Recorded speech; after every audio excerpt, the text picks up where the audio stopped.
ছিলেন, তাই এই প্রশ্ন আপনারা তুলতে পারেন না? 1971 সালে আপনি কোথায় ছিলেন? লন্ডন থেকে একটা ফোন পেয়েছে, উনি একদম বড় নেতা হয়ে গেছে, কিছুদিন পরে উনি মন্ত্রী হয়ে যাবে। বিএনপি তো কত বড় বড় দেখি আপনার আইনজীবী নেতা আছেন, ঝগড়া করতে করতে আবার একজন একজনকে বহিষ্কারও করেন, ইলেকশনে জিতেন। এত আইনজীবী, বড় বড় আইনজীবী আছেন, আপনারা কেউ কি থরো রিসার্চ করেছেন এই মামলাটা বিচারের মধ্যে কি কি অসঙ্গতি ছিল? আপনারা কি এটা ইন্টারন্যাশনাল যে জুরিস্ট কাউন্সিল আছে, হিউম্যান রাইটস অর্গানাইজেশন আছে, তাদের কাছে দিয়েছেন এই বিচারটা ফ্লড একটা বিচার? দেন নাই। কেন দেন নাই? আবার নিজের মনে এই প্রশ্নটা বারবার আসে। আশ্চর্য কথা, এত বড় একটা সংগঠন, আপনাদের বেগম জিয়া ছাড়া আছে কি? উনি নাই, আপনারা নাই। উনি হচ্ছে অবিসংবাদিত একজন নেত্রী। আমি দেখলাম কয়েকদিন আগে বিএনপির ওয়েবসাইটে, 2 দিন আগে বা হয়তো গতকাল, আপনি একটা ভিডিও আপলোড করেছেন যে যখন ওখানে আওয়ামী লীগ নেত্রী একটা ইন্টারভিউ দিচ্ছেন, তো ওনাকে আবেদ খান প্রশ্ন করেছেন আপনারা জামাতের সাথে গিয়ে আন্দোলন করলেন কেন? স্ট্রেইট বলেছে মানুষের ভোটাধিকার প্রতিষ্ঠা করার জন্য আন্দোলনে গেছি জামাতের সাথে, অস্বীকার করে নাই। এবং উনি বলেছেন আওয়ামী লীগ তার আদর্শ থেকে বিচ্যুত হয় নাই। সহজ কথা। এর আগে একটা পত্রিকায় দেখেছি উনি বলেছেন যে উনি শুধু আওয়ামী লীগের নেত্রী না, সকল বিরোধী দলের নেত্রী। বিরোধী দল বলতে যখন জামাতকেও বুঝিয়েছেন। নিজামীকে পাশে নিয়ে উনি সংসদ থেকে পদত্যাগ করেছেন, সাংবাদিক সম্মেলন করেছেন। আপনাদের বিরুদ্ধে এই যে নিরন্তর প্রচারণা হয় বিএনপি জামাত, কথা বলি বিএনপি জামাত, বিএনপি জামাত, আপনারা কোনোদিন এই জিনিসগুলো ডকুমেন্টেড করে সাথে সাথে বলতে পেরেছেন যে আওয়ামী লীগ জামাতের বিরুদ্ধে আমাদের রুখে দাঁড়াতে হবে, আওয়ামী লীগ জামাতের বিরুদ্ধে লড়তে হবে? তো ওরা তো আপনাদের চেয়ে বেশি জামাতের সাথে গেছে, যায় নাই? ওদের রাষ্ট্রপতি পদপ্রার্থী গোলাম আজমের পা ছুঁয়ে সালাম করে নাই, একসাথে সংসদ থেকে পদত্যাগ করে নাই, একসাথে এর সাথে সাথে ইলেকশন যায় নাই।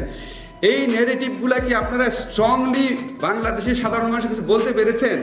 বাংলাদেশে বিএনপি জামাত ইকুয়েটেড হয়ে গেছে কেন?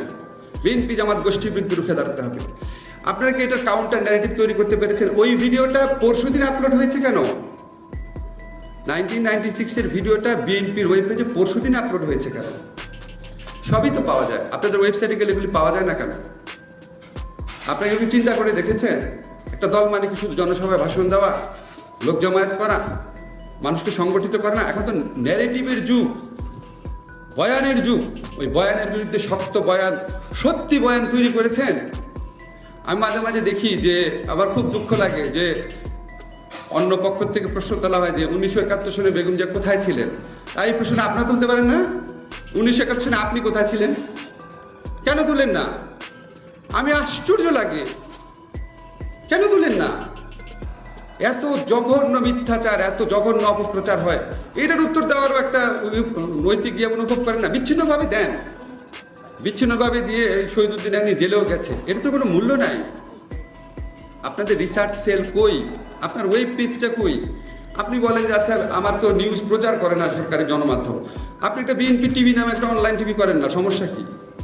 নামই দেন বিএনপি টিভি, শক্তিশালীভাবে করেন না। আপনাদের কি লোক কম আছে? আমি একটা সামান্য মানুষ, কালে ভদ্রে আমি ফেসবুকে স্ট্যাটাস দিই, আমার 1 মিলিয়ন ফলোয়ার আছে। আপনাদের দলের কয় মিলিয়ন ফলোয়ার আছে? এই প্রশ্নটা রেখে গেলাম। এখন আপনার এই জিনিসগুলো আপনারা বিবেচনা করেন। আমি বারবার বলি দেখেন, এই যুগটা হচ্ছে প্রচারণার যুগ, শুধু দেশে না গ্লোবালিও। দেখেন আপনাদের ন্যারেটিভ কোথায়? সত্যি ন্যারেটিভ, নিজেকে ডিফেন্ড করার ন্যারেটিভ। আপনাদের রিসার্চ সেল কই? আপনাদের অনেকে আছে আমি দেখি, মানে ভাব দেখলে মনে হয় কি যে লন্ডন থেকে একটা ফোন পেয়েছে, উনি একদম বড় নেতা হয়ে গেছে, কিছুদিন পরে উনি মন্ত্রী হয়ে যাবে।